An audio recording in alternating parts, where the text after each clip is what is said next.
You can quote them, disagree with them, glorify or vilify them. About the only thing you can't do is ignore them. Because they change things. They push the human race forward. And while some may see them as the crazy ones, we see genius. Because the people who are crazy enough to think they can change the world are the ones who do.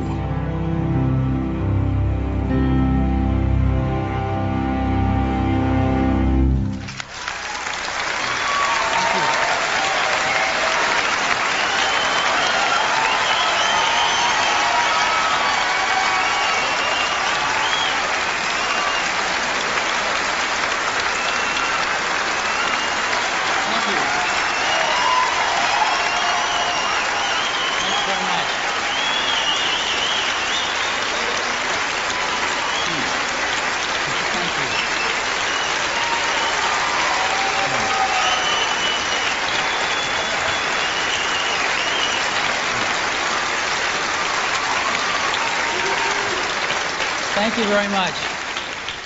This is good. I just got off a red eye to get here. I didn't think I could be here today, and I managed to make it, so this is good.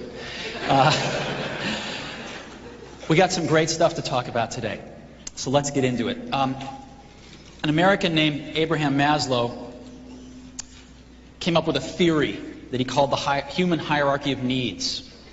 And this theory was a very simple one in concept, somewhat profound in its implications, that humans have needs that must be met. And these needs can be stratified into certain levels, and they need the bottom needs to be met first, and then they progress to the next level, and when those are met, they progress to the next level. So you start off with the physiological needs, food, clothing, and shelter, let's say. If those are met, or once those are met, you then start to be concerned more with the safety of your environment, eventually with love, with esteem, with self-actualization. I don't know if this is true or not, but this is what Abraham believed. And I thought this was a good model, so I borrowed it today to construct Steve Jobs' version of this, which I call the Apple hierarchy of skepticism. And let me explain this to you. When I came to Apple a year ago, all I heard was, that Apple is dying, Apple can't survive. And it turns out that every time we convince people that we've accomplished something at one level, they come up with something new. And I used to think this was a bad thing. I know, Jesus, when are they ever going to believe that we're going to be able to turn this thing around? But actually now I think it's great. Because what it means is we've now convinced them that we've taken care of last month's question. And they're on to the next one. So I thought, well, let's get ahead of the game. Let's try to figure out what all the questions are going to be and map out where we are. So that's what the Apple hierarchy of skepticism is, and it borrows from Dr. Maslow. So the first level, what we encountered a year ago, was survival. And a lot of people thought Apple was in some sort of death spiral, which I think there was some truth to. What did we do? We did many, many things, but the three things that stood out in people's minds was we brought in a new management team to run the company, a new board of directors that's got some phenomenally experienced people on it, and we did a deal with Microsoft. The largest software company in the world wanted to help Apple was a fact that didn't escape very many people. And it added a lot of credibility to what we were doing.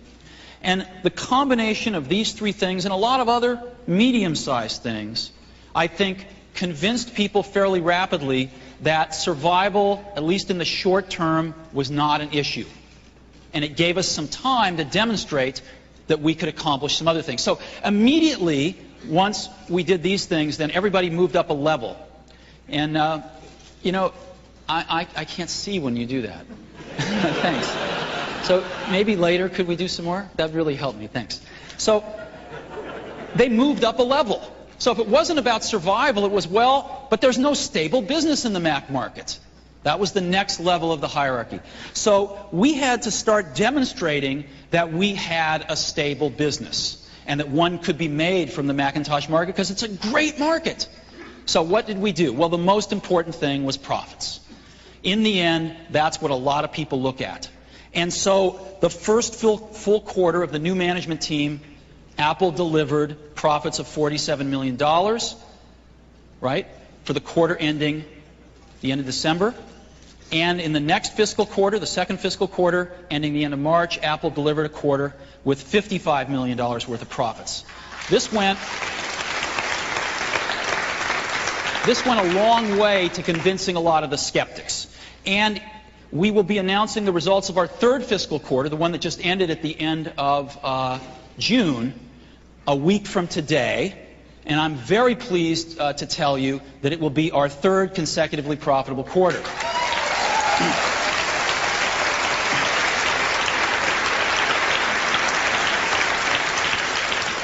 Fred Anderson, our really great CFO, would cut my head off if I told you the results. I'm dying to, but I can't. So I think you'll be pleased.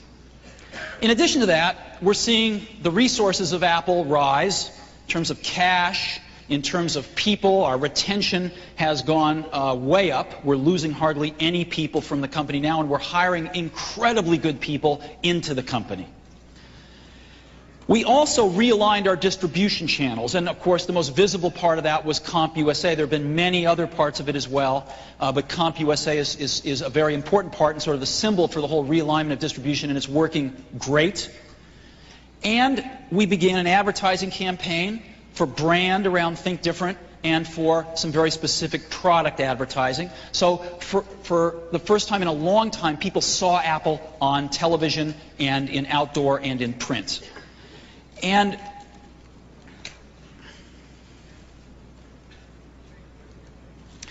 we also invested in an online store. And we went from nothing online to, I think, the gold standard of e-commerce now in terms of ease of use and clarity. And we've won every award in the book. We are one of the largest e-commerce sites now on the internet. And if you take all of Apple's websites together, this is a pretty good indication about the interest level in the company. It went from 1 million hits per day a year ago to 10 million hits per day today. And that's terrific. So the aggregate of all of these things was that the market value of Apple's risen from about $1.8 billion a year ago to about $4 billion yesterday. I don't know what it is today. And what this means is that people are seeing a stable business, which is good, and that a business that is under control, which is also good. So what do then? Well, they don't send us a card or anything. They just go on to the next one. So what's the next one? Well, if you've survived and you've got a stable business, well, what's your product strategy? You know, you're a product-driven company. You better have a doggone good product strategy. And we did not talk about that much for many months. And the reason we didn't talk about it for many months was because we wanted to keep ourselves and the outside world focused on what we were doing at each moment in time, our results, not some vision out in the future. So we didn't talk about it, but we were working our tails off on it. And in the month of May, we disclosed it all at 2 events. One we called the Big Bang on May 6th, and the other a week later at the Developer Conference. And let me take you through that product strategy now, because it's been very well received. When we got to the company a year ago, there were a lot of products. These were the product platforms, 15 product platforms, and a zillion variants of each one. I couldn't even figure this out myself. After about 3 weeks, I said, how are we going to explain this to others when we don't even know which products to recommend to our friends? There was no way to do it. So we went back to Business School 101 and we said, what do people want? Well, they want 2 kinds of products. They want consumer products. Consumers want them in general, and education wants, for the most part, consumer products. And we need pro products, because our design and publishing market wants pro products, and some consumers do, and some education do as well. And in each of those 2 categories, we need desktop and portable models. And what this told us was, if we had 4 great products, that's all we need. And as a matter of fact, if we only had 4, we could put the A-team on every single one of them. And if we only had 4, we could turn them all every 9 months instead of every 18 months. And if we only had 4, we could be working on the next generation or 2 of each one as we're introducing the first generation. So that's what we decided to do, to focus on 4 great products. And the first one that we introduced, of course, was the Desktop Pro product.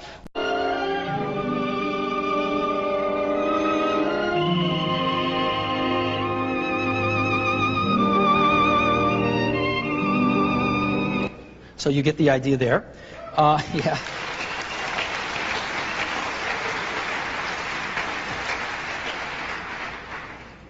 And let's see here. So I've got my menus up here, and I've got, I can go to Preferences as an example. We did all of this ourselves. All the hardware, the software, this is all from Apple, not a third-party product. And I can go to, as an example in Preferences, Parental Controls, and I can set parental controls to say, well, you know, I really want to only let my kids watch, you know, up to PG-13, and I can set a password on this thing. So this is really great. And the other thing that's kind of cool is we got this really cool controller here. And it controls all the playing, as you see. And I can, you know, I can go forward on this thing if I want to. Actually, it's this one here. Go forward at a fast rate, and all these other nice things. I've got a little, okay, thank you. I've got a little door here with all my advanced features under it. And it's pretty nice. It's a second-generation DVD-ROM drive, so it reads all the CDR drives and things like that. And the PC card supports MPEG-2, AC3, all the great stuff. So this is now the coolest way to watch movies on airplanes in the whole world.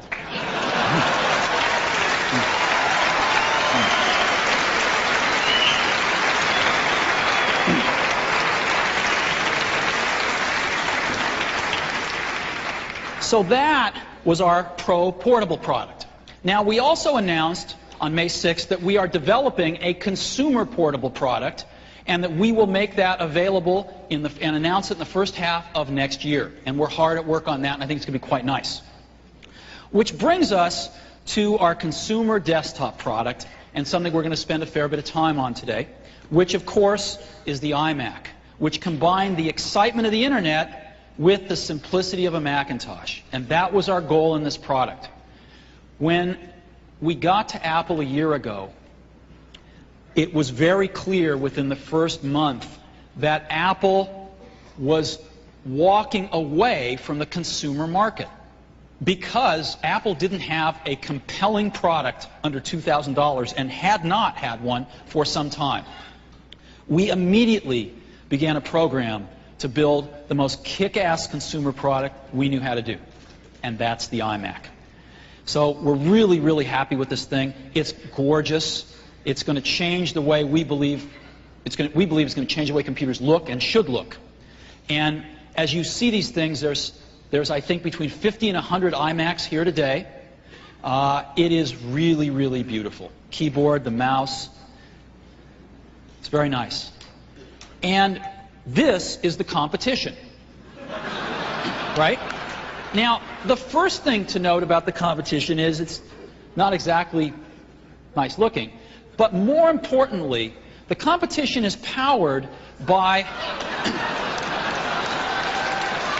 a new type of processor. While the iMac has a G3 in it, and I think that was one of our most important decisions, was let's not wimp out here. Let's put a killer engine in this car, right? And we put a G3 233 in it. The other consumer products have the Celery processor in them, running at 266 megahertz. And let's take a look at this.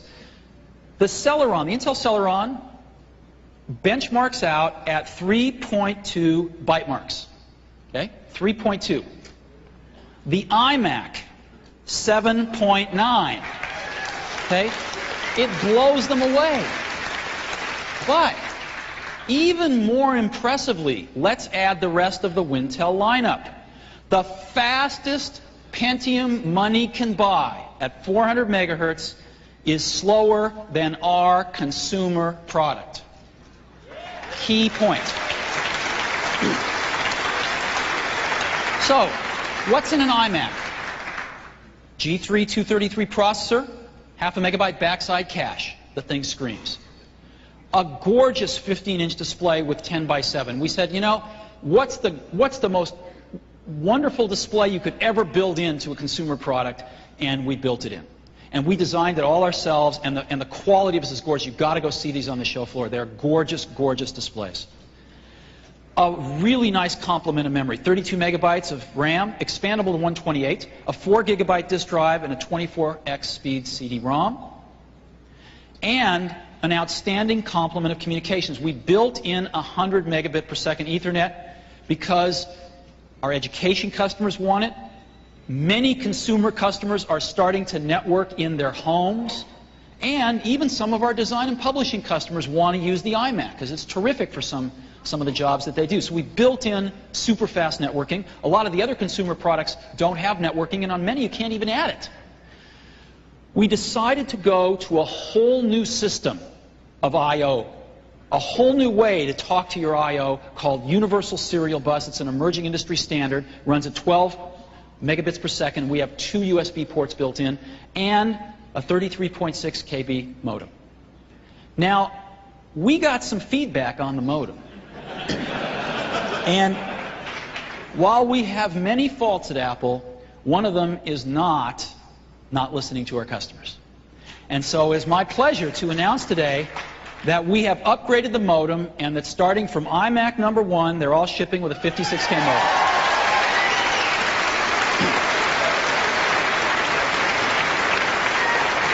So, thank you for your cards and letters. We really do read them. 4 megabit infrared, which is wonderful for talking to some of these new digital cameras, etc., etc. Stereo surround sound, great keyboard and mouse. Not a cheesy one, great keyboard and mouse. And some great bundled software, starting with, of course, Mac OS 8.1, which is a really nice version of the Mac OS. And the best internet software for getting online in the world, Microsoft Internet Explorer, Microsoft Outlook Express, and America Online that has a new version of the browser. Hey.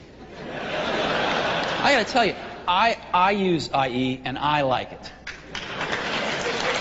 So, I think it's the best browser out there, but you can make your own choice. But choice is good, don't you think? So, I choose to use IE, and I'd suggest you take a look at it if you haven't. It's pretty good. In addition to what we think is the best internet software, we've thrown in a few other things to boot. We've thrown in Quicken 98 Deluxe from our buddies at Quicken, who are enthusiastically staying on the platform.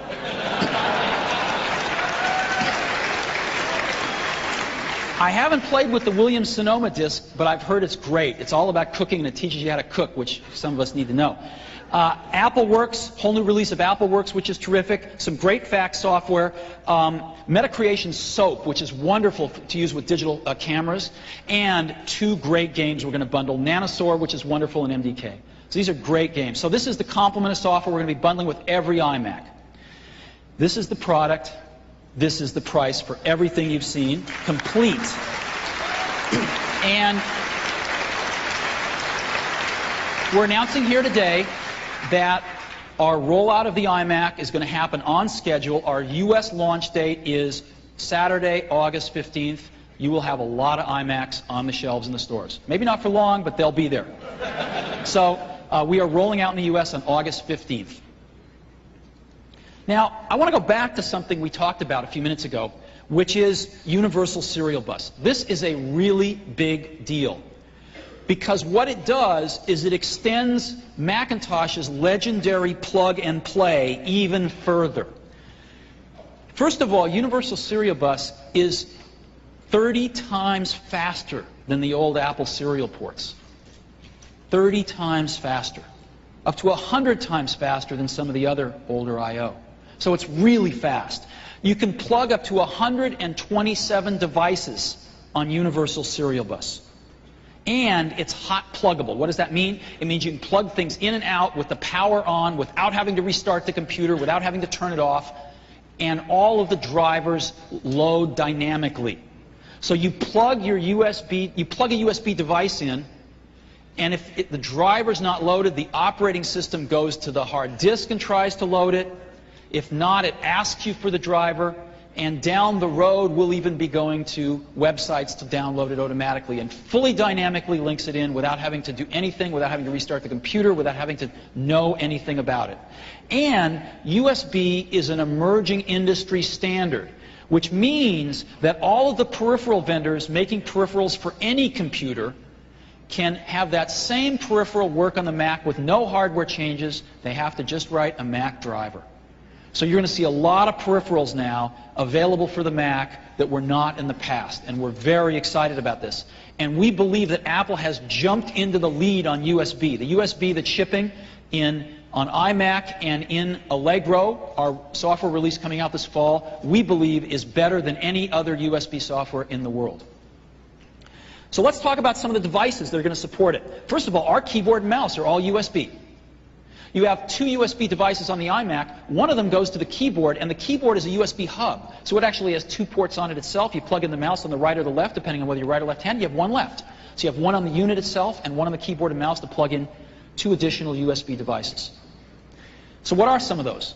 iMation, a few weeks ago, announced that they are going to have their super drive available on USB for the iMac. You can see that they're trying to incorporate some of the iMac's industrial design and colors in their design. And this product reads and writes the 120 megabyte floppies, as well as being fully backward compatible with all floppy disks. And here's one right here. You can see one of these at the show, and they're really nice. Second, this is something that's super popular with our customers, the zip drives, 100 megabytes. iOmega has taken their great product. They're shooting it in some colors that resemble the iMac. Here's one right here. You can see it at the show. Great product, going to be available this fall for the iMac on USB. And third, SiQuest. SiQuest is bringing their 1 gigabyte Spark drive to the iMac. Unlike the photo I have in black, the thing is in translucent red, and it's really cool. And you can see one of these today, too. They're very, very nice, all 3 of them. Then we've got some printers. Hewlett-Packard has introduced USB printers for the iMac and other Macintoshes that support USB. Epson has introduced, I believe, 2 printers for the iMac. Canon has introduced a set of printers that will be sold in Japan for the iMac. So we're doing really well on the printer side. Kodak just introduced a series of digital cameras that support USB and the iMac. Microsoft is going to be introducing their joystick and some game controller stuff that supports the iMac. Connectix has a camera that supports live video over USB for the iMac. Palm is announcing today that they are going to be creating a cradle for USB to support the iMac for their Palm 3. And if you want to hook in all of these devices at once, you can take your 2 available USB ports on the iMac and take one of them and plug them into a hub. And Entrega is announcing a hub device, so you can get up to 127 ports with a few of these hubs and plug in as many devices as you can possibly afford. So we think USB is going to be a big deal for the Mac market in general, and all of our products are going to support USB in the future, with the iMac leading the way. And we are really, really excited about all these partners jumping in and supporting the iMac with USB peripherals this fall. So that is the iMac. And I have a video. I have a video that we made for the launch on May 6th. If you want to see it, it's a few minutes. You want to see it? Yeah? Let's run it, see if you like it. All of the images you are about to see on the large screen will be generated by what's in that bag. Hello, I am Macintosh. It sure is great to get out of that bag.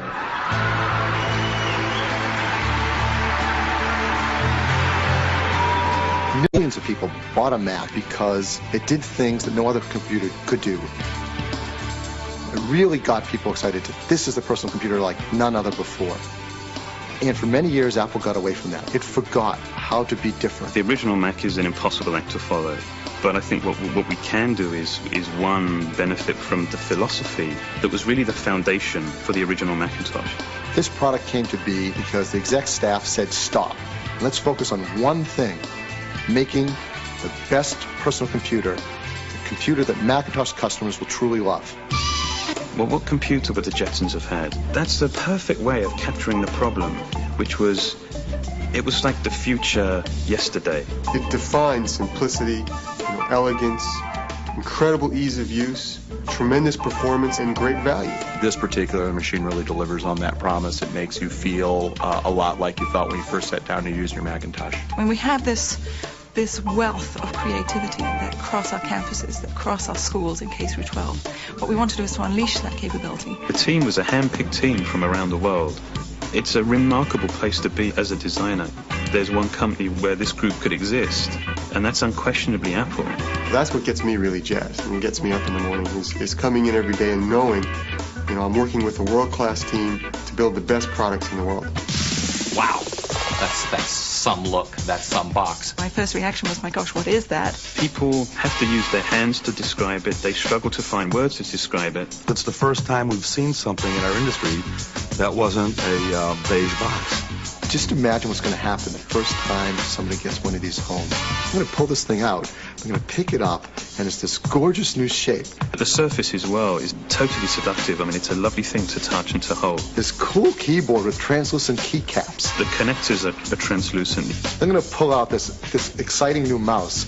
Looks like no other mouse you've ever seen before. You turn it on and it comes alive. It's always changing. It's always moving. And before you know it, in the first 5 minutes of opening the box, you're already in love with this thing. I'd like to play with one. I want to see one. I want to see what it'll do. I want to put it through its paces. But then you look a little farther and you say, holy smokes, look at the capabilities of this machine. Because inside is the heart of the lion. I mean, this thing screams. This is not last year's product rehashed. This is next year's product delivered today. A lot of power, a lot of features. It's attractive, it's exciting, and it's well priced. That's what customers are looking for. We're going to sell tons of them, and I think this is the first product that will make PC buyers switch to Mac. You see shock and recognition that, my God, Apple wasn't sitting back in this affordable consumer space. They truly have a great idea here. The fact that the Apple name is now once again going to stand for every man, everybody, mass market, I think is terrific news for all of us. We talk internally, will we have enough product to take care of the demand? I'd like the first one off the production line. I will stand there at the end of the production line when the first one comes off. Mac consumers have been loyal, they've been patient, they've been frustrated, they've been zealots, okay? Well, it's going to show it paid off waiting.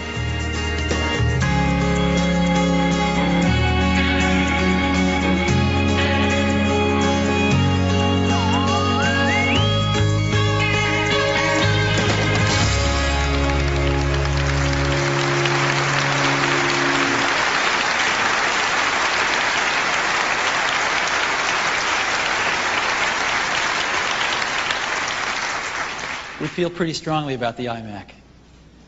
So, that is the hardware strategy and product lineup. And what you're going to see over the next several years is us constantly upgrading these products, making them better, making them faster, making them sleeker, putting new features and fun stuff in them. And we're just going to be doing that constantly with these products because unless we learn something new, these are the 4 products that all of you are telling us you want, and you want them all to be great. So we're going to do our best to deliver 4 great products at every moment in time in this matrix. So, the next thing that we disclosed a week later at the developer conference was our software strategy. And I want to just review that very briefly with you. It's got 2 parts to it. Mac OS 8, which is doing wonderfully, and we're improving it every 6 months. The software team's doing a phenomenal job on this, and we announced Mac OS 10. The future of the Mac OS, we will announce the first version in production the quarter a year from now. So what is Mac OS 10? I think we all know what OS 8 is. What is OS 10? OS 10 is the product of Mac OS 8 and a lot of the technology that was in Rhapsody. And the goal was to make a very modern OS that runs Mac apps, where we don't have to write new apps to get all the modern features we want. So what are these modern features? They're protected memory, right? When an app crashes, it doesn't bring down any other apps or the system. It's great virtual memory, where the computer manages the memory for you in a very intelligent way. Preemptive multitasking, true multitasking, so that when an application tries to hog the machine, of course, the operating system partitions the time in a different way. Multi-threading, fast networking, really fast networking. In the future, we got great networking now on OS 8, but we're taking it even further with OS 10. Very fast file I/O. Fully PowerPC native, so the operating system in general screams. And the most important thing, runs all OS 8 apps, and with a very minor tune-up that will take a developer from 2 to 4 weeks to do. Their existing Mac OS 8 apps will spring to life on OS 10 with all the new features I just outlined. And the developers love this. They said, thank God you now understand what we want. We don't want to rewrite our apps to get these features. We want to take our existing apps, tune them up, and have them run on a modern OS. And you've given us exactly that as a plan. A very easy transition for our developers and their apps, and we believe our end users too. So that's what Mac OS 10 is. And if you take a look at the timeline, we shipped 8.1 in the first calendar quarter of this year. We're going to ship release 8.5, which we call Allegro, late this quarter, and it's a great release. And then we're going to ship 8.6 in the first quarter of next year, and Sonata again in the third calendar quarter of next year. So that's the roadmap for System 8, right? Starting with 8.1, and as you can see, about every 6 months, there is a release, right? So that's where we are with System 8. Where are we with Mac OS 10? Well, we put out the draft spec of Mac OS 10 at the developer conference. We've been getting tremendous amounts of feedback, thousands of apps. We put out some tools to allow the developers to run on their existing apps, to tell them roughly how much work it was going to be to tune up their apps. And the data that's come back, thousands of people have run their apps through this stuff and given us the data back, and it's exactly what we predicted. So we're right on the money, I think, with this. So the spec has been fantastic. We're getting lots of great feedback from our developers. Then we are shipping what we used to call Rhapsody, and we will rename Mac OS 10 Server around the end of this quarter, early next quarter. And this is the OS guts of Mac OS 10 as a server product, and it's a dynamite server product that we're going to ship around the end of this quarter or early next quarter. We're going to be shipping then in 1999 a beta of the Mac OS 10 desktop software in calendar Q1, and our goal is to ship production version of Mac OS 10 calendar Q3 of 1999. So this stuff is not 2 or 3 or 4 years out. This stuff is all happening a year from now. We're very, very excited about it. So again, you can see the OS 10 going from the spec to the shipping product. The reason we can do this so fast is because a lot of it already exists. We've been working like crazy for the last year, and we only divulged our plans a few months ago, and we are fairly far along on this stuff. So, which brings us to Allegro. Allegro, Mac OS 8.5, I believe is going to be the most important release of the Mac OS in the last many, many years, surpassing even OS 8. Surpassing even OS 8. And so what I'd love to do is, we'd love to show you some of this today. I'd love to invite Phil Schiller on the stage. Phil, you saw in our video just then, he runs worldwide product marketing, to give us a demo of a few features of Allegro OS 8.5. Phil? Hey, Steve.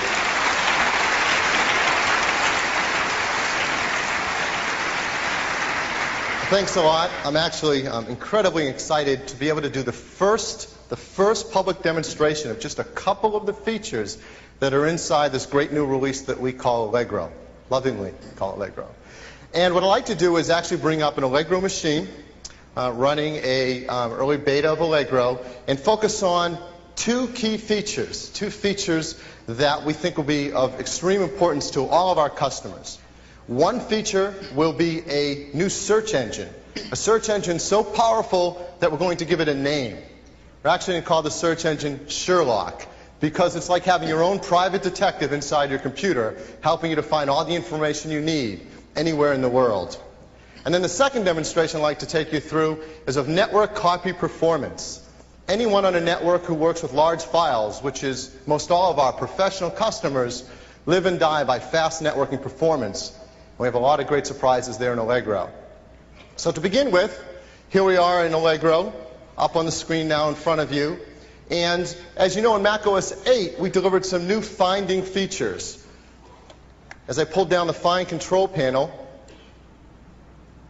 you'll see I have the ability in macOS 8 to search files on my disk. So for example, if I type in the name or the words USB and hit return, it's now finding across my large hard drive all of the documents that have USB in the title. And there they are, and I can scroll through some of them, and there are things like USB connector documents and USB specifications and USB drivers. And that's a very powerful way to find file attributes. But now with Allegro we can go much, much farther.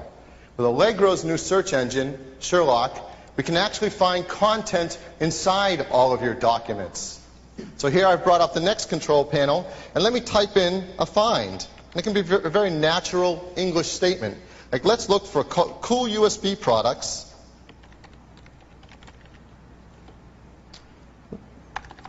It would help if I was a great typer. For iMac, and of course the more I write, the more specific it can be.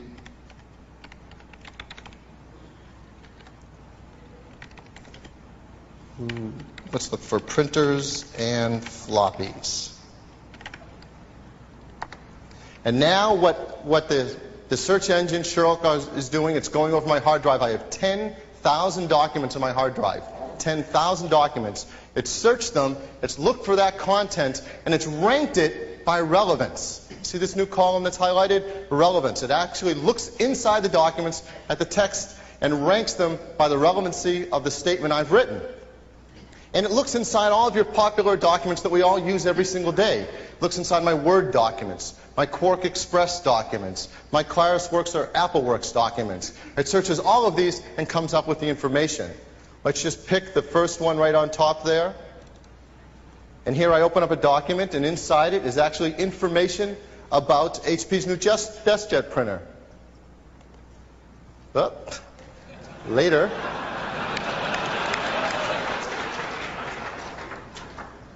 And there's the information presented to me. Now that took a few seconds. Maybe there's a faster way to find out if that's the document I want. I can actually simply click on a document, pull down a control panel, and say, summarize this document. And now the Sherlock search engine has gone and created a 2-paragraph summary of a long document.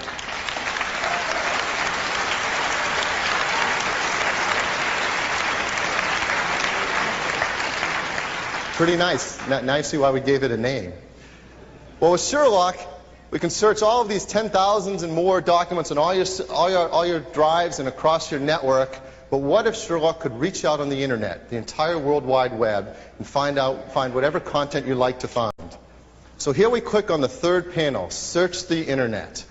And now I can type in a statement, and Sherlock will look out across the whole World Wide Web. And we've worked with a number of the world's best search engines to work on getting all the access to the content on the web. So here's Alta Vista, our own tech info library you can search, an encyclopedia on the web, Excite, Hotbot, Lycos, and others, all accessible to you here. And it can dynamically update itself to find latest search engines that we've added. And you can choose which search engine you'd like to go out and find information on. So let me type in yet another search here,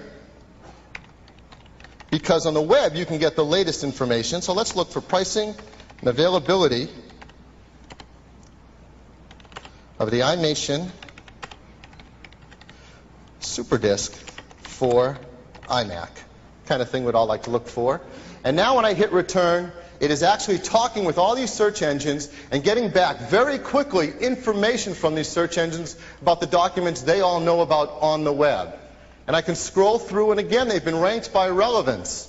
And I can look at these documents and I can click on any one of them, and I'll get a summary right there in the summary panel from that search engine. They're actually feeding me back their summary of that document. And better yet, I can simply double click on that document, and Microsoft Internet Explorer, my browser of choice, opens up and goes right to that document. I didn't have to go to another site into the search engine and click again. I actually jumped right to the document out there on the World Wide Web. It just never has been any faster to get the information.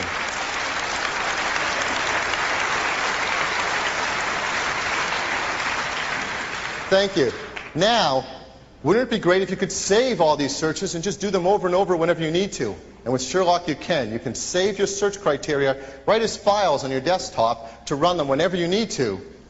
And more importantly, these documents, these URLs, these live web documents can now be treated like any other document on my system. I can grab a document, one of my favorites, an Apple website that talks about iMac, and simply drag it to my desktop, and there it is. It's now a new live internet document that works like all of my local documents. I can save them, I can copy them, I can email them, and when I open them up again, just by double-clicking, I go instantly to that web page. So live documents work just like the regular documents you're used to on your hard drive. Now I can save this document. I can put it into a pop-up folder with all my favorite web documents. And as I look through it, let me double-click on one more of those documents in here. Here's a ZDNet document about Macworld, but we're actually going, this is live, across the web to Japan. And here's something that you haven't seen before. I'm on an English language Macintosh, and the document's in Japanese. It's actually opened up a Japanese web page and rendered the fonts properly. So Allegro is the most universal of operating systems, the ability to actually work with and render documents in other languages, even on your local language system. And we worked with Microsoft to make sure this works beautifully.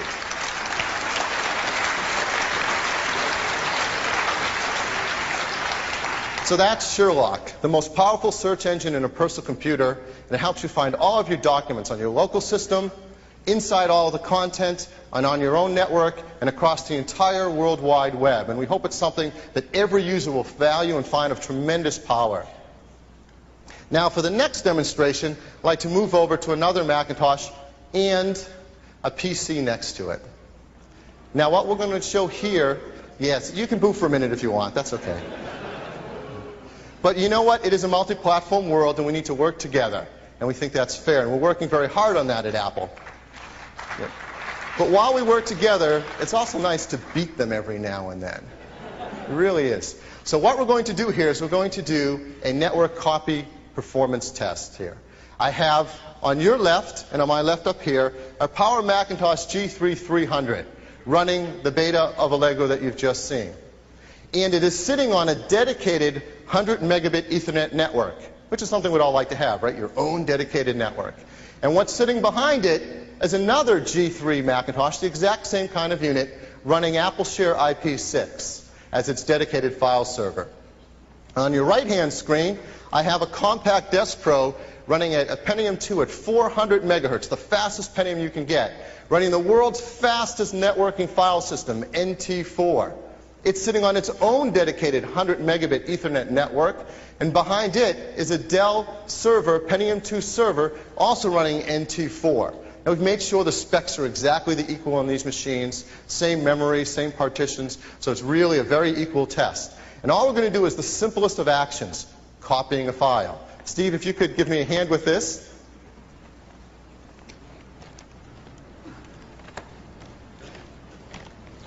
I'm going to bring up two folders, one from the client and one from the server on each of the machines. We have the exact same file, a 150 megabyte image file, the kind of things all of our customers use in Photoshop.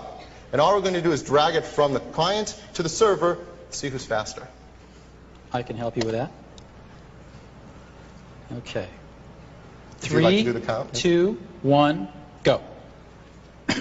So we started the file copy. You see the Mac on the left, the Windows machine on the right. Previously, this is something that was not the best feature of Mac OS. we would not exactly win. Well, something has happened. Let's try that again.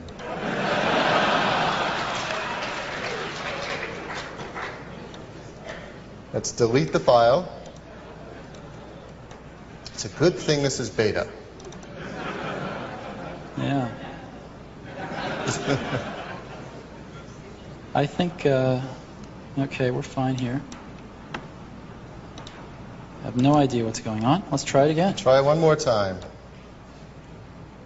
3, 2, 1, go. There we go.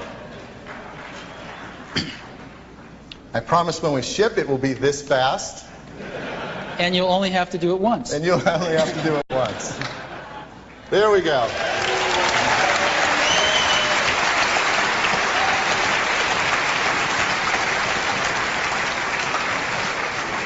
What customers will find when they purchase Allegro that the performance of network copy is improved 3x, making it now 50% faster than Windows NT. And in this demo, we're actually using over 80 megabytes per second, or megabit per second of the Ethernet network, the theoretical maximum. And Windows NT is using just over 60 megabits per second. So truly getting up to 50% faster in a lot of our demo tests. Steve, thank you. Thank you, Phil.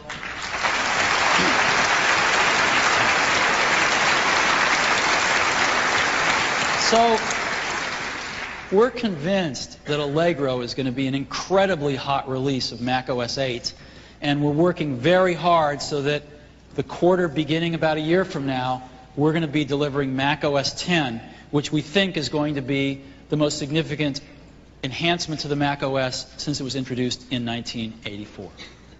So that is our software strategy. And again, our developers really loved it at the developer conference. We're working with many of them on this, and we rolled out our product strategy on May 6th and a week later, and I think it was very well received. It wasn't one day later before we started hearing the next level in the hierarchy of skepticism, and that was, well, okay, so you've survived. Now you have a stable business. That's really great. You're making some profits. That's really good. Business is in control. That's wonderful. And you got a dynamite product strategy. You got to execute on it. But you guys have been executing pretty well. We'll give you that. But, you know, are you going to have the applications? And, of course, we anticipated this a year ago.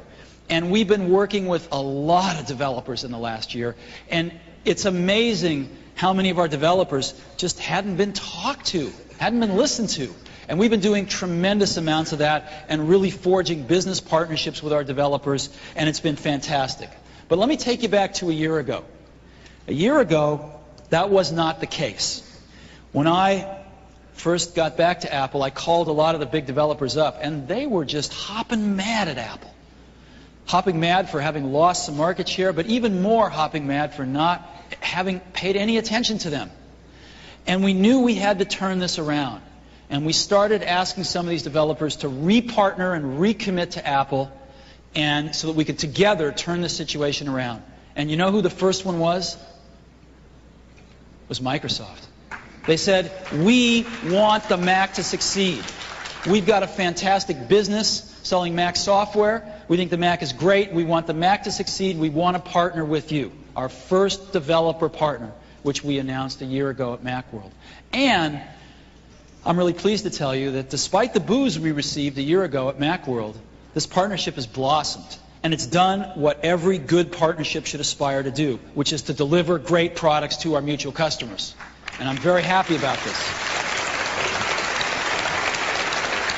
And I think when Microsoft committed to the Mac, it helped a lot of the other developers get over whatever historical baggage and hurdles that they had and recommit to the Mac, and it's been fantastic. And so, in talking about applications, I want to kick this off for a few minutes by introducing Ben Waldman, who's the General Manager of the Macintosh Business Unit at Microsoft. This is the second largest Mac developer outside of Apple. Ben?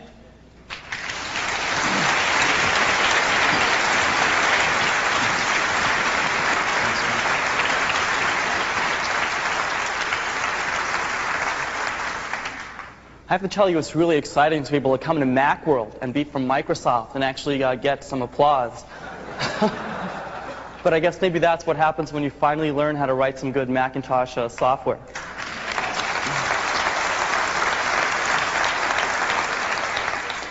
It was about a year ago at Macworld in Boston where Steve Jobs first announced a new partnership between Apple and Microsoft. And people were stunned. Actually, more than that, a lot of people booed. And to tell you the truth, I think if I had been using Word 6 as long as some of those people, I would have booed too. But the thing is, we really meant it. And so for the past year, Apple and Microsoft have been working very closely together to bring out products like Microsoft Office 98 and Microsoft Internet Explorer 4.0, products that are not ports of Windows applications, but products built for the Macintosh from the ground up, based on feedback from our Macintosh customers, and this is my favorite part, products which have many innovations available first on the Macintosh and only in the Macintosh versions of our software.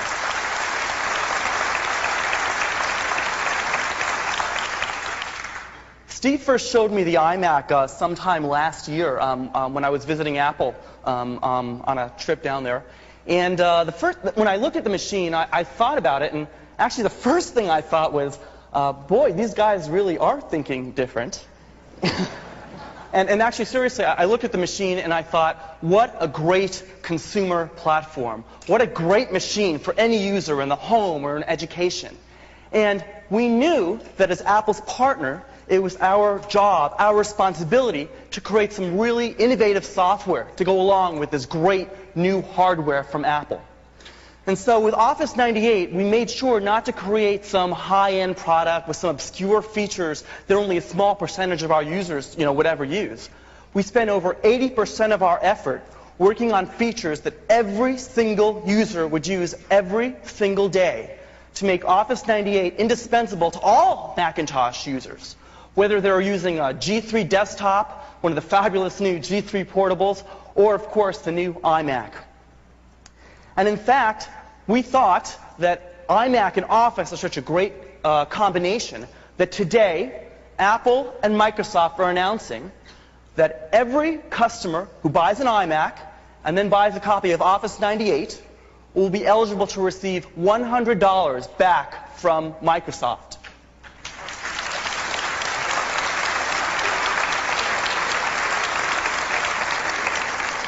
Or for our education customers, actually, a free copy of Microsoft Encarta or Microsoft Bookshelf. Great, love those products too. And actually, this is another first for us. This promotion is actually first on the Macintosh and only on the Macintosh from Microsoft. Of course, the I in iMac stands for Internet. So Apple and Microsoft are also very happy to announce today that the iMac will be the first Macintosh to ship with a brand new Internet Explorer 4.01, a product which is actually 30% faster than the last version of Internet Explorer, and also a product full of features available first and available only in the Macintosh version of Internet Explorer.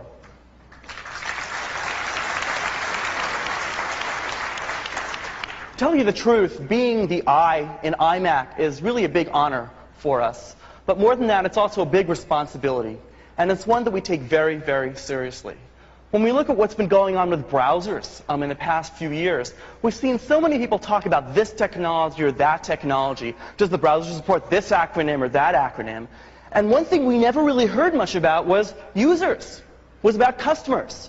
And at Microsoft, we think that with Internet Explorer, the most important thing we can do is understand what sort of tasks people are trying to accomplish on the Internet, and what sort of problems they have accomplishing those tasks, and to create products which help the users solve their real problems, more than just have some technology bullet points on some list. And that's exactly what our design goals have been with Internet Explorer 4.0. And I thought I'd want to show you some of those features today. We found that a lot of people spend a lot of time just typing in URLs in the browser, spending time typing things at the keyboard. And we thought, these Macintoshes have a great PowerPC processor in them. They have a G3 processor in them, and maybe we could do a little bit better.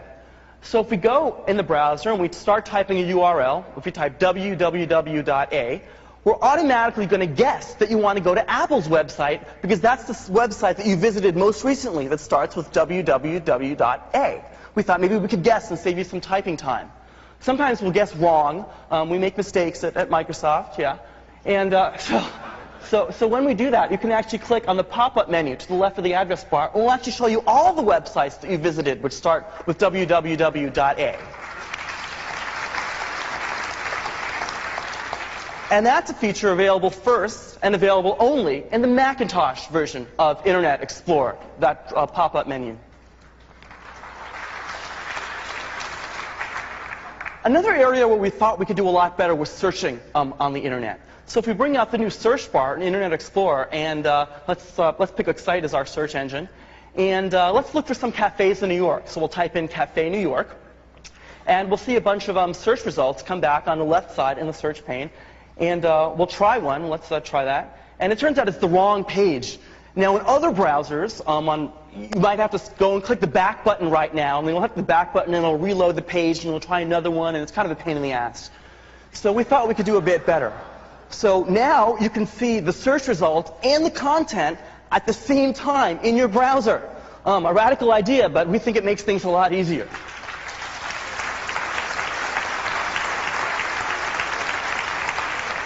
And I'll tell you, the day that this feature appeared in the beta of Internet Explorer, I threw out everything else on my machine and haven't used another product since. So let's try looking at another link. And you'll notice that as I hover the mouse over some of the other links, you'll see that it'll actually give me a summary of what's on the page to give me another hint of what I might want to click on. So let's click on this other link, and I see some cyber cafes, and I'll go to alt.coffee. I live in Seattle, so I'm supposed to make coffee jokes, they told me. And again, this is the page where I wanted to go and visit. Another place I could go, of course, would be New York Sidewalk, one of Microsoft's city guides, where we can show you restaurants, events, and places that you can go in a bunch of different cities, Microsoft's New York Sidewalk. I said that we did a bunch of research with our Macintosh customers, and about a year ago we went to the San Francisco airport for a day, and we tracked down every PowerBook user in the airport, and we asked them, what do you wish that you could do with your PowerBook while you're on the plane? And people said to us, well, I really wish I could browse the web, but like I'm ever going to be able to do that. Well, you can, because in Microsoft Internet Explorer, you go to the File menu, and you pick Save, just like you'd expect in a Macintosh application, and you can save an entire website to your hard disk in just one file, what we call a web archive file. And you can save sounds or images or links, however deep you want to do that. And it actually takes a while, so we're going to cancel that right now. And I actually did this before we started the demo, before we started the show this morning. So let's go and pull the network cable out of the iMac right now to show you that we're not making this up. iMac out. And let's look at New York Sidewalk again, while we're not connected to the internet. So let's look at some restaurants. We can look at some restaurants maybe for Internet Explorer. I think we have some restaurants specially selected for Bastille Day. We can look at events that are going on inside of New York or other places that you can go, all without being connected to the internet, because I just went to the File menu and picked Save. And that's actually available first and available only in the Macintosh version of Internet Explorer.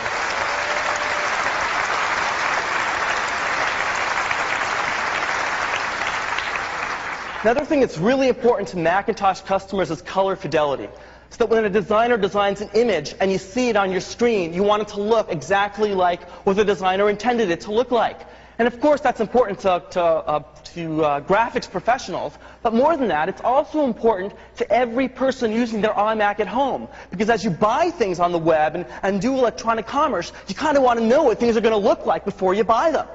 So Apple has some fabulous technology called Color Sync to ensure color fidelity. And Internet Explorer is the only browser on any platform to support color sync technology. And let's see why that makes a difference. If you look at the image on the left, I guess it's kind of a little bit different than the way the designer designed it, because he designed it in a different monitor. So it's, if you look at the leaves on the bottom, they're kind of too saturated. And if you look at the lion's faces, they're kind of a bit too green. So it doesn't look very good. So now let's go turn on color sync support inside of Internet Explorer, which is on by default, but we turned it off for the demo. And then reload the page on the right. And now you can see the image exactly like what it's supposed to look like. The things look a lot better. Maybe it's hard to see on the barcode, but if you saw it on the iMac or we're demoing it right here, you'll see that it looks exactly like what it's supposed to look like. And again, color sync support is available only in the Macintosh version of Internet Explorer. First on the Mac and only on the Mac.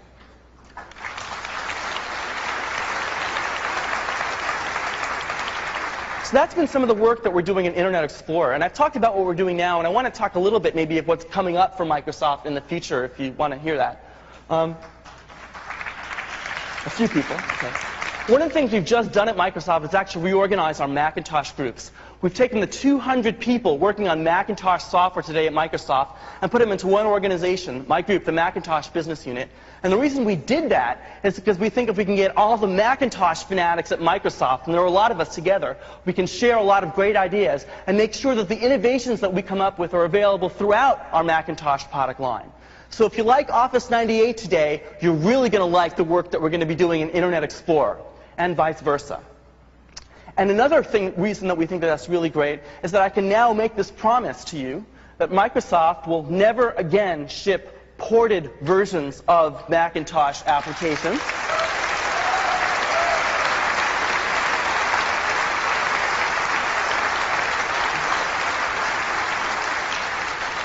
I guess you could say we learned our lesson. And from now on, we will be shipping Macintosh products built from the Macintosh, from the ground up, for our Macintosh customers with a lot, and I'm telling you a lot, of innovations and features available first on the Macintosh and only on the Macintosh from Microsoft. And so I want to thank all of you today who are using our products, who are using Office and Internet Explorer on the Macintosh. We're actually giving away some free CDs at our booth if you want to try those out as well. And so thank you for using our software, and I invite you to join with us as we work with Apple to continue creating great Macintosh software in the future. Thank you very much.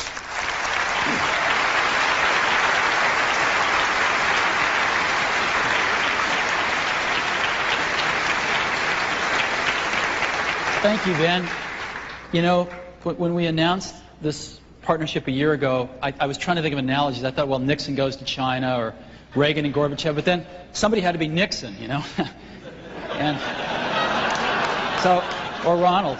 And so I don't know what the right analogy is. I guess it's just Apple working with Microsoft to bring some great products to our customers, and I feel really good about this.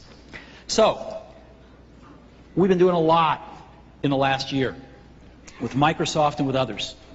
And we announced, as I said, we announced the iMac on May 6th. Now that was just 9 weeks ago today, exactly 9 weeks ago. That is 63 days ago.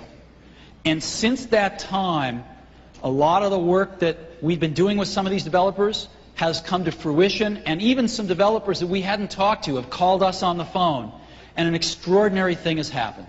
I'm really happy to tell you today that in the last 63 days since the iMac has been launched, over 177 apps have been announced for the Mac.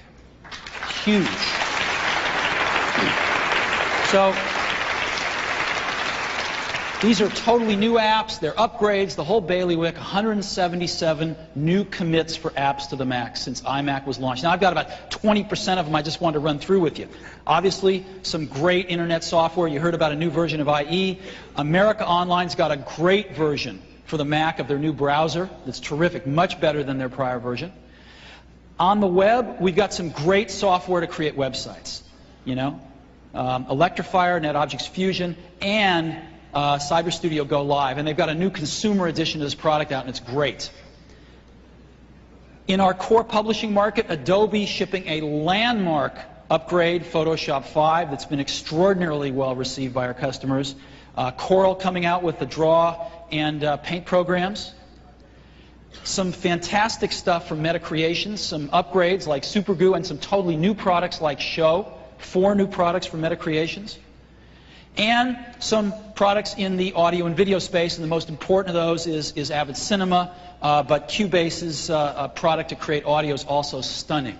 And these are great, great products. In the productivity space, new version of ClarisWorks renamed AppleWorks. Quicken 98 Deluxe, and Britannica is now on the Mac.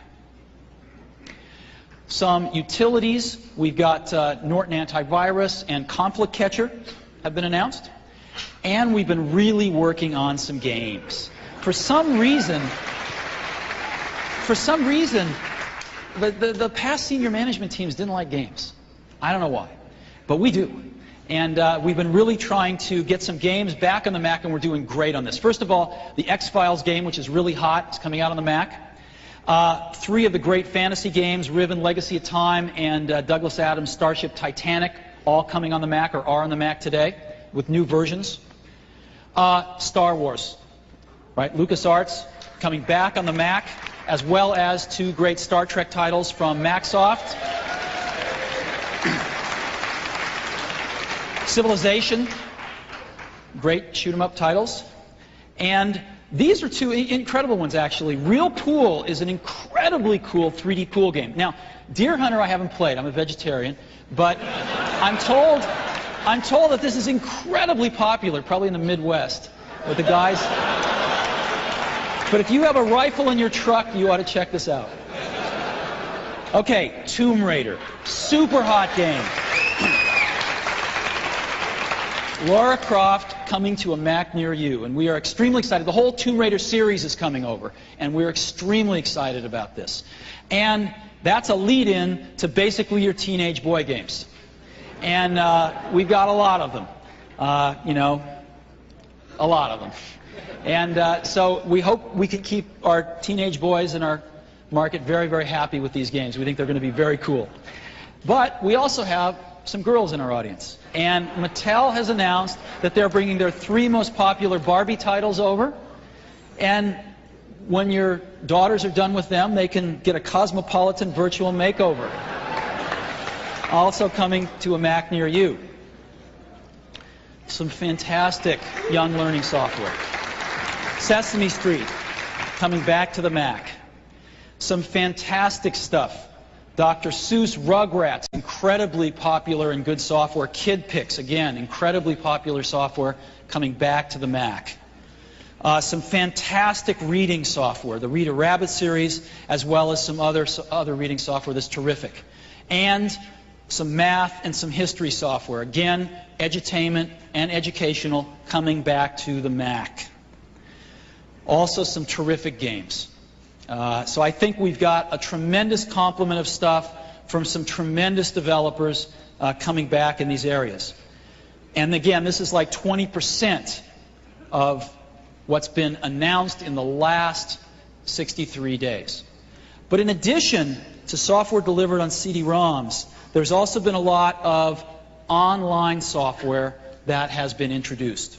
And we want to highlight one today that we're super excited about, a company that I've had a long partnership through my association with Pixar, which is the Walt Disney Company. And Disney's doing some fantastic stuff, and one of the coolest things they're doing is Blast Online. And it is my pleasure right now to introduce Richard Wolpert, the president of Disney Online, to announce what they're planning on doing with us on the iMac. Richard? Thank you. How you guys doing? I always feel like a little bit of a rock star. I want to say, good morning, New York! Steve talks about people coming back to the Mac, and for me, this is an exciting day for a couple reasons. And one of them is I actually started my career at Apple in 1985, and I was going through one of my old boxes of stuff over the weekend. You guys aren't going to be able to see it, but I actually found, I don't know if it's legal that I kept this, Steve, but I found my employee badge from 1985, and here it is. And I realized 2 things when I looked at this. One was Apple really has been a part of my life. I'll talk a little bit more about that in a second.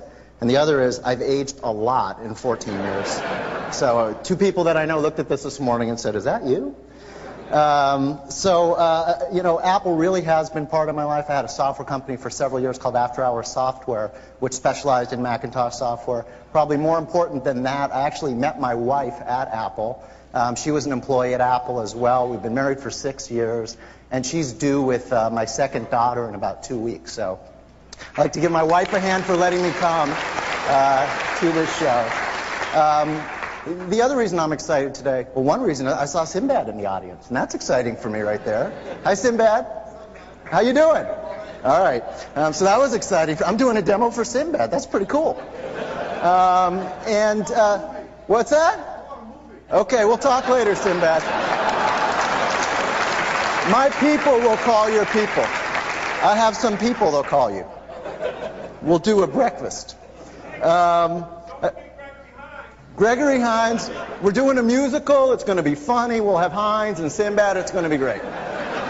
So, the other reason I'm excited today is we are announcing today the launch of Disney Blast for Macintosh. It is available today as a beta for free to anybody who wants to go to it. It's available at www.disneyblast.com. If you want to get straight to the Mac sign-up, you just do a /Mac at the end of that. And it's something we've been working really hard on, especially in the last several months. We've had a lot of great help from Steve and his team to bring what we've wanted to bring in terms of a great internet experience for kids to the Macintosh. Just talk about Disney Blast for a second, and then I'll go into a demo. Disney Blast is really, in our opinion, the definitive online service for kids. It not only has great online content, but it's a great community experience for children and their parents and friends. We have great parental control software included, so parents can control who the kid is communicating with and not communicating with. And probably most importantly, we feel like we're really taking advantage of the internet by having kids participate not just in looking at the content, but creating the content and being involved in directing the content. So with that, I'm going to turn around and do the demo myself. It's a union thing. I'm not allowed to have any help. And I was going to start my demo with a big file copy, but I'm going to skip that part.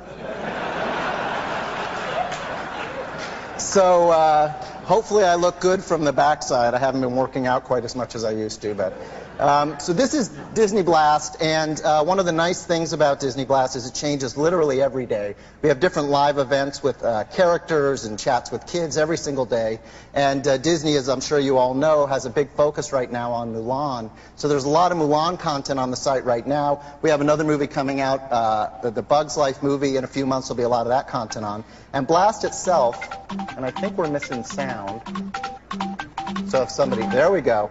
Blast itself is broken into a variety of different areas. We have comics, games, Scoop, which is actually made up of a lot of kid reporters who contribute. We have a special section this month with Mulan, Blast Junior, which is educational for young kids, and then Studio Blast with effectively online print kits and activities. And I want you guys to keep in mind as I go into some of this content, this is using IE, and I think this is where I'm supposed to say, IE is my browser of choice. Did I do that right? Was that good? All right.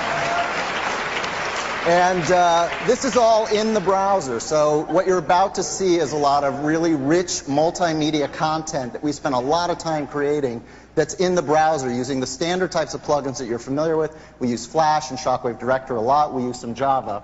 And this is an example of a Mulan comic that Junior, the Disney Blast product overall, is meant for 3 to 12-year-olds, which is really the core Disney audience. And there's some sound instructions on this one. So this one is effectively like that game, if you guys remember from a long time ago, Simon, where there's a pattern that you have to recognize. So you click play. Follow Goofy, he'll show you the way. So Goofy's going to show you the way. So first I got to click on the drum, and I click on the drum. And Goofy gives me the big, all right, you got it. And then he's got the drum and the cymbals, and if I mess it up and get the tuba, no, and they'll repeat the instructions. So the point here is in the Blast Junior area, which is aimed at the 3 to 5-year-olds, we do have entertainment, but it's much more focused on early learning. And that's an example of something we have in there. The events calendar is really important for showing the live events nature of what we do. Every Friday we have chats with characters. So here's a chat with Rabbit from Pooh.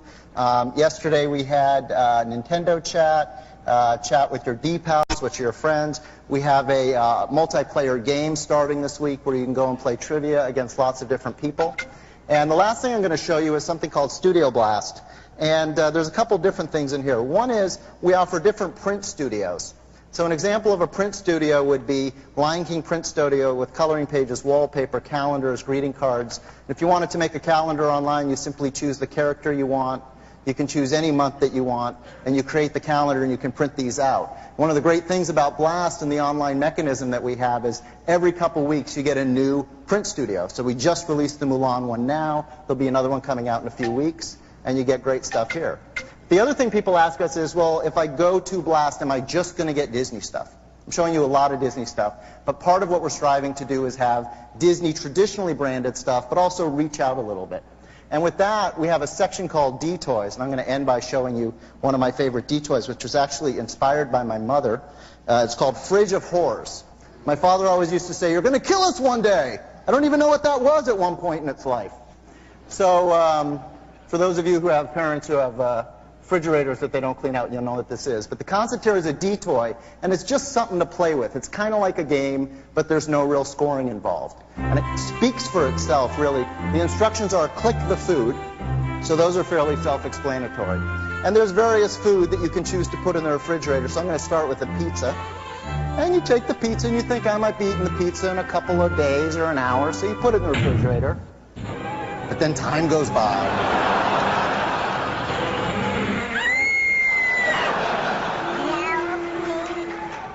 So, and the little pepperoni does that thing from The Fly, that "help me," so you guys missed that. And somebody made me promise to show the milk, so I'll show the milk as well. And there's a new D-Toy every couple weeks as well.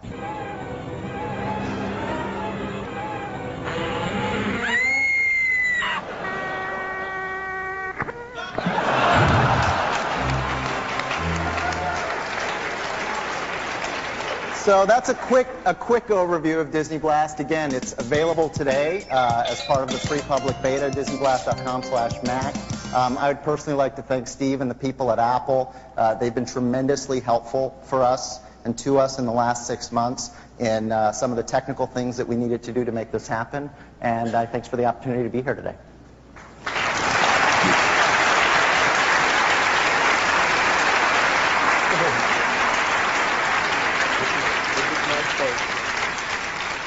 Thank you, Richard. This is great, isn't it? If you've got young kids like I do, I think they're going to be very successful with this.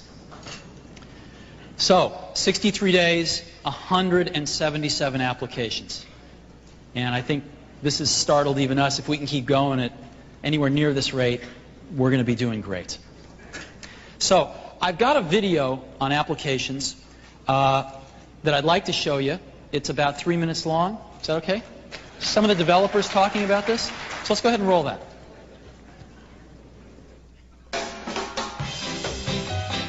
Apple hasn't pursued the consumer market effectively in at least 2 years. Now they are.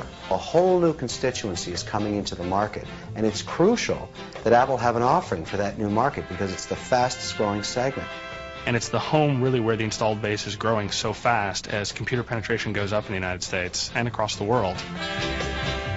The consumer market is critically important to Disney, where Disney focuses on the family and children market. And creativity is the fastest consumer software category in the market today. And that's why we feel so excited about our relationship with Apple, because Mattel really cares about creativity, and it's a great partnership.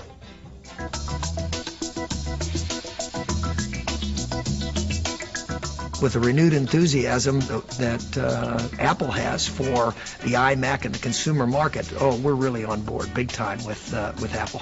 For most consumers, the primary thing is going to be that whole price performance issue, that they really want a machine that performs well, but they don't want to have to pay an arm and a leg for it.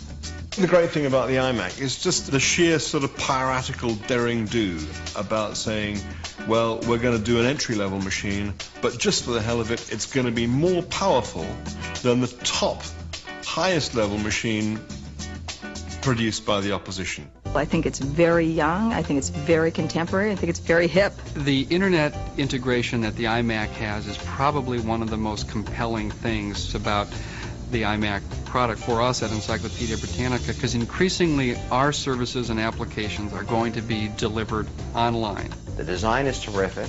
The ease of use that's always been the promise of Mac is still there, and then some. The power is fantastic, and now the price is right in the sweet spot.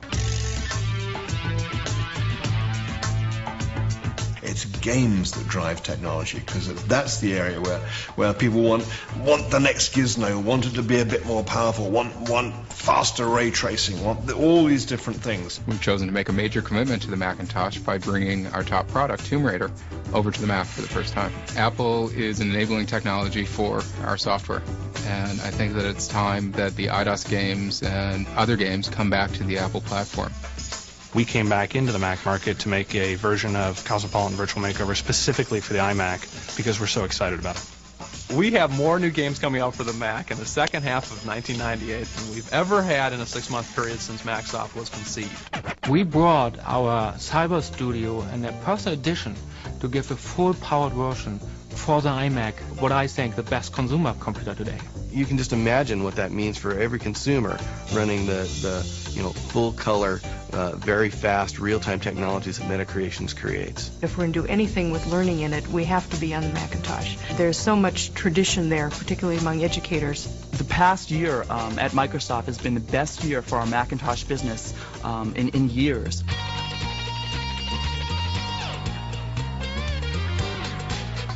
There's no way anybody can look at Apple Computer 2 years ago and look at Apple Computer today and not be blown away with the new vitality and energy that we see from all the Apple employees and from the Apple customers too.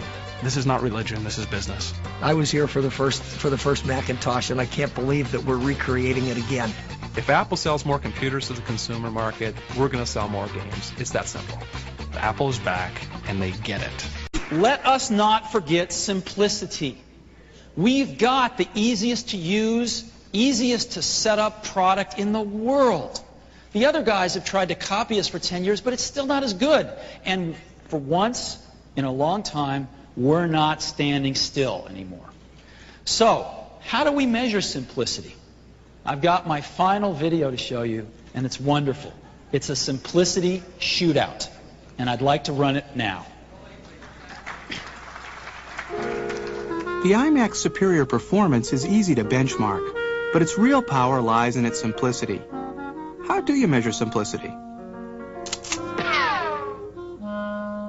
Meet Adam Taggart, age 26. He will be assembling a Hewlett-Packard Pavilion 8250. Meet 7-year-old Johan Thomas. He'll be setting up an iMac. Johan will be assisted by Brody, a border collie. Let's start the clock and see how long it takes to get from out of the box onto the internet. Adam's Hewlett-Packard 8250 is based on the Intel Celeron 266 MHz processor and boasts lots of features. It's a good computer. For a Wintel PC, it comes in 2 big boxes. Johan's iMac comes in just 1 box, but that doesn't mean he's working with less computer. The PowerPC G3 processor that powers every iMac makes it twice as fast as Adam's PC. The iMac is loaded with all the same features, plus it has built-in 100 base T Ethernet networking and a bigger 15-inch display. More power wrapped in an all-in-one package. Adam was off to a good start, but he's falling behind. He has lots of components to unpack and hook up. He needs help. Let's speed him up to make it fair. The iMac's all-in-one design makes it easy for Johan and Brody. Connect the power, keyboard,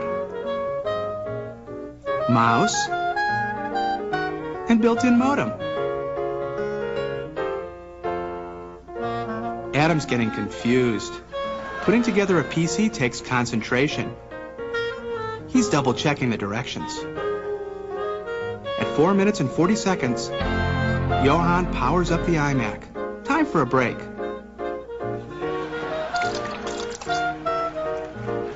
Those external speakers are costing Adam time. And look at all those cables.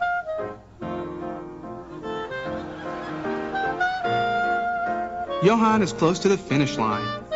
Using Internet Setup Assistant, from out of the box onto the internet, he logs on at 8 minutes 15 seconds.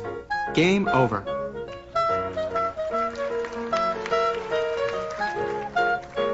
At 14 minutes 51 seconds, Adam finally powers up the Pavilion. Now might be a good time to review some of the extensive documentation that comes with every PC. With all the time he saved, Johan checks his stock portfolio.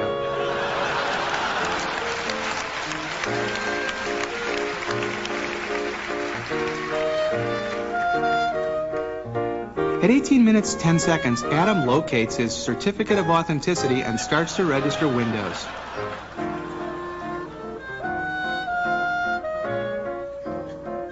Do we really need to see more? Adam's final time to log on is 27 minutes 39 seconds, over 3 times longer than Johan and Brody. Now you're probably thinking, this isn't fair. You're right, Brody helped.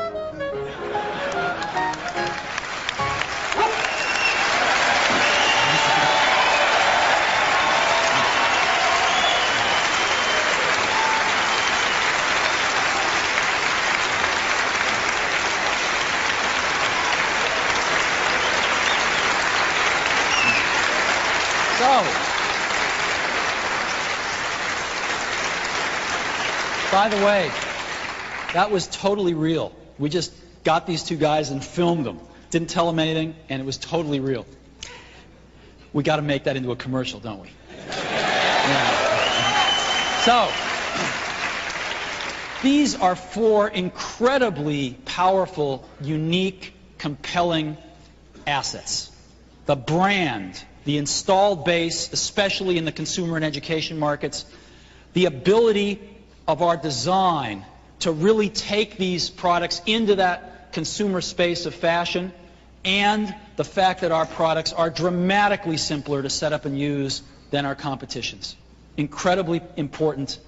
And we think these things, along with products like the iMac, are going to allow us to grow in the consumer market, and grow in the education market, and grow in the design and publishing market. So with this product starting off with, we expect to see some growth in the next 6 months at Apple. And we will share that with you as it happens. So, again, going back to Abraham Maslow, he created his hierarchy of needs. And we've borrowed it today to take a look at a hierarchy of skepticism that's followed us for the last year as we've slowly demonstrated step by step that Apple is coming back in a very big way. And we spent a lot of the last year working on these 3 things, which are now visible: the survival of the company, a very stable and healthy business, and a terrific product strategy. And we are now going to demonstrate these last 2 steps. Applications coming back to the Mac. People are absolutely going to be able to get the applications they want on the Mac, and in many cases they're going to be the best versions available, and how this all translates into growth for Apple, for its developers, and for the market in general of Macintosh customers. So I really appreciate the chance to be with you today. We've got a great show. Go check out the iMacs, go check out a lot of the USB peripherals, and go check out a lot of this great software. Thank you very much.